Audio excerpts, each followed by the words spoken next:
Good afternoon. I'm Rob Macco. Lee has the day off. First at 4, we are less than 2 weeks away until the federal Real ID enforcement.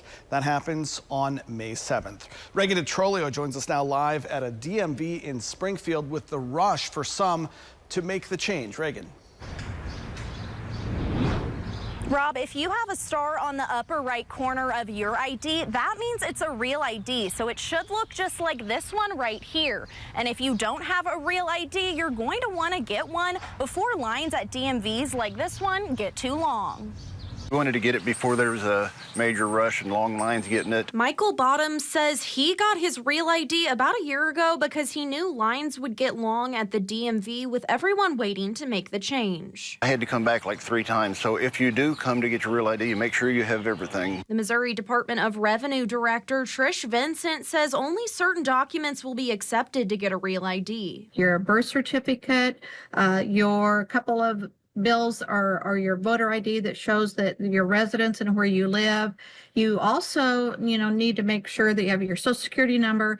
And for women that are married, we change our names, right? So you would have to have a certified marriage certificate. Now it has to be certified, not just a copy. The reason behind the real ID requirement is to prevent fraud and identity theft, and it's been in the works for a long time. The Real ID Act was passed by the U.S. Congress in 2005 after the 9/11 Commission recommended the federal government set new standards for the issuance of identification to achieve enhanced security.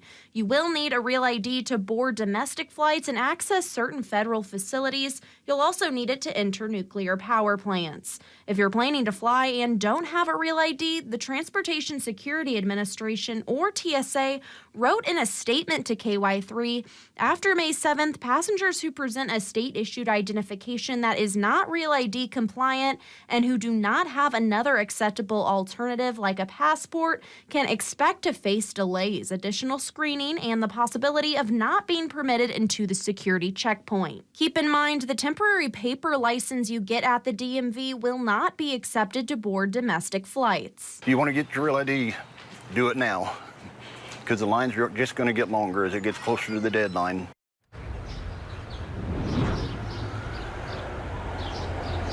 Keep in mind, it will take 7 to 10 days before you get your real ID in the mail. Reporting live in Springfield, I'm Reagan DeTrolio, KY3 News.